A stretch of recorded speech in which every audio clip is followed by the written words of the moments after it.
Hi everyone, Lisa Haven here, and I've got an amazing event lined up for you in this report. But a while back, about a month ago, David Heavener, the movie producer, actor, director who is directing The Last Evangelist, which I'm actually playing a character, a pretty cool one, or interesting one. But anyway, he did an interview with me. What you're about to see is raw footage of that interview. We get everything, talk about everything from China, persecution, mark of the beast. You guys are going to love it, but you want to hang 10 for it and support The Last Evangelist as well. It's not getting funded by Hollywood. Hallelujah to that. So make sure you go to links below and help support that as well. Here's that interview.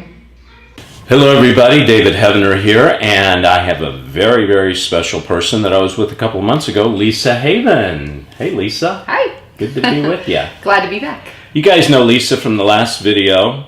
All right, so, you know, we're making The Last Evangelist, okay? It's a movie about the end times, about Mark of the Beast, cashless society, Antichrist. Well, Lisa is an expert in alternative media, right? Yes. What? Give them the name of your show.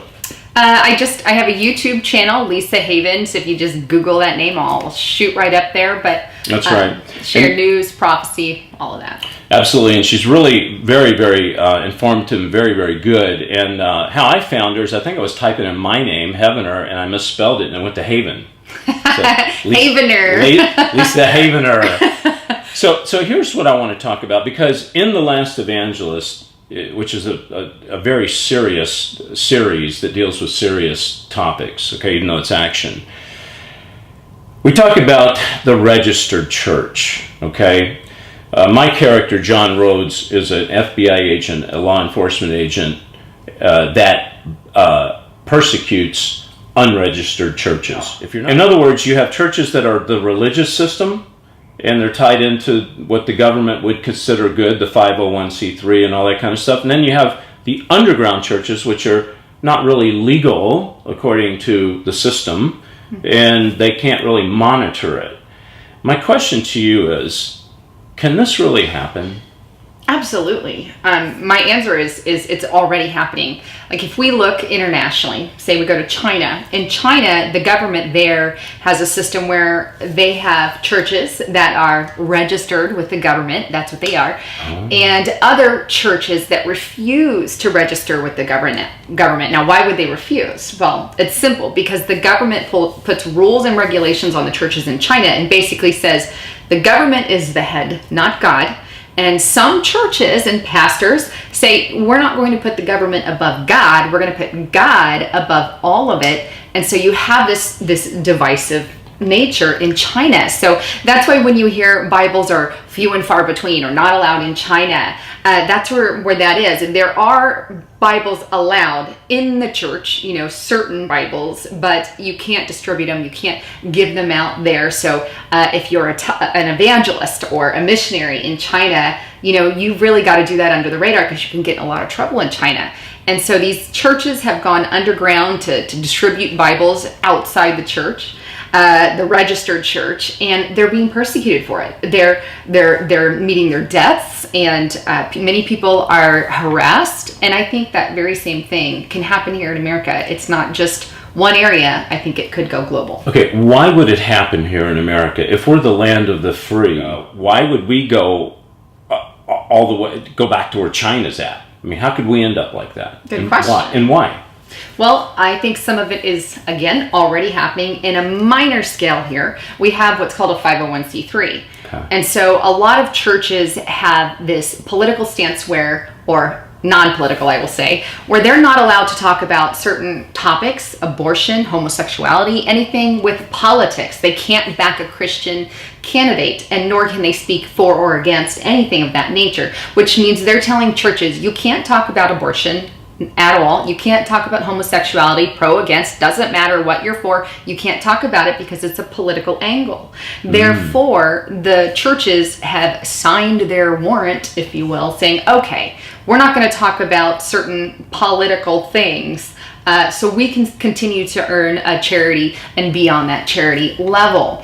And so we already see a hint of it. While it's not at the level of China, we see similar veins here in America. It's starting to leak in. You see the dam breaking, right? A little bit of it happening. All it takes is a little bit, and then it grows and grows and grows. But how many churches here in America really are awake that see what this is going? You know, see all the Six Flags Over Jesus churches and most churches, and they go in and they make donations under that 501c3, which in and of itself wouldn't be such a bad thing because you do get a tax break and all that. And I don't want to get into all that right now, but what I'm saying is it's like a gun. You know, it could be used for the good or bad. It's a way that for the powers to be to say, if you're going to fall under this 501c3, then here is the rules you must abide by, right? Right. And that was created, correct me if I'm wrong, by like Lyndon Johnson or something? Yeah, by just adding a little bit of verbiage, because it wasn't in there prior, and some little verbiage, and I can't remember off the top of my head the exact verbiage, but it was added in, and it completely just changed things for the church. So that's one direction, but the other thing that we can't ignore is the fact that Christian persecution is rising, not just globally, but here in America. Good. And so we have, on a scale, you know, a wide scale, we have Christianity is the most persecuted group in this century. That's the statistic. I've done quite a few videos on it on my channel. So, and that includes here. Wow. So persecuted more than the Muslims, more than Hindus, more than, I mean, the most persecuted group in this century, as a whole, as the whole world together. Wow. But yes, and that is going completely ignored. What do they focus on more on? You know, other religions being harassed, but you don't hear it about the Christian religion. That's right. But it's increasing, and so are political aspects of it. Like, can I give one example? Yeah. One example is David Barak. He's the Media Matters giant. And he put out a document, and people can Google it, get it off my channel, but just Google David Barak Media Matters document. Usually it comes up with that, but I'm blanking on the name. But on this document, he specifically targeted conservatives. And he said, okay, if he's paying people to go debunk some of the conservative views and attack them on social media, attack them on the internet, and just kind of paying to increase the tensions between the conservatives and, say, the far, far left. And this is something that's being done behind the lines. But he specifically uses the word conservative, which, in a nutshell, that's your Christian. But why? Why is all this happening, in your opinion? What's the reason this is happening? Spiritual. Okay. It all boils down to, it's part of Satan's agenda. He doesn't like humanity, and he wants to bring as many people to hell with him, if you will, as he can. So the book of Revelation, Matthew 24, all of this is playing out for real. This is it right here. We're living it. In episode 2, people have to take the chip. We call it the insertion, to buy or sell. We talked about this, and there's some things I want to talk about in your show that I'm not going to talk about right here. I want to say for the first time. But can this really, I know the Bible talks about it, but how can this really happen? And is it happening now? The mark of the beast? The mark of the beast. Well, the system already exists. The technology is there. I mean, we already have it in our credit cards, debit cards. It's the RFID.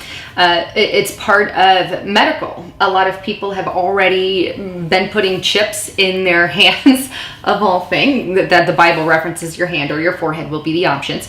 And medical-wise, you can Google it online, medical implants for, you know, RFID chips, and you'll get a ton of stuff.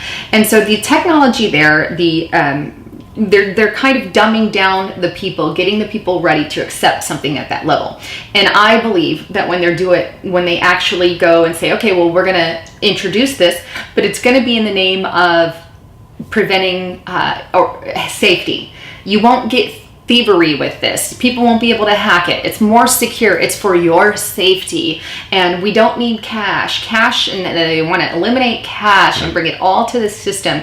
And they're already feeding us this anti-cashless society through the Bilderberg groups, who's had meetings on this, through, globally. And you go to your local store, there are some stores that won't even accept cash anymore. Right, exactly. And that's how, with the mark of the beast, it will play in the chip to buy and sell. You scan, maybe, And because they don't want your money. Why don't they want cash? Well, with cash, they can't track you. But if you've got that chip, boom, they can track who you are, where you go, what you're all about. Okay? Last thing I want to talk about. When Jesus walked the face of the earth, did he point his finger toward the political people, or did he point his finger toward the religious people? The religious. The religious. How much of this progression toward losing our freedom, toward the end time, does the religious system have to do with this, as opposed to the Hollywood system or the political system? I think a lot, because God, focuses. He wants his people, to follow him, to do what he's called them to do. And a lot of times there are a lot of wolves in sheep's clothing. And so a lot of infiltration in the church, or even confused people who follow those wolves thinking they're doing the right thing. Right. And so I think there is going to be more corruption in the church than ever before. Yep. The closer that we get to the period spoken of in the book of Revelation, which your series, is going to be all about. So excited. So it'll be good. But the closer we get to that, the more the church is going to fall from the faith. Right, exactly. And so for you guys out there that don't go to church, or maybe you do go to church and you just kind of go every Sunday and you go, well, if I go to church every Sunday, God's going to like me enough where I can make it into heaven. It doesn't work that way. Many are called and few are chosen. Right now we're in a funnel. As time goes on, you're going to look around and see less people with you, because if you stand for the truth, there's going to be less people standing for the truth. So I want you to think about that. I want you to pray about that. Lisa, thank you for being with me today. Well, thank you again for having me on. And welcome to Hollywood, by the way. Thanks.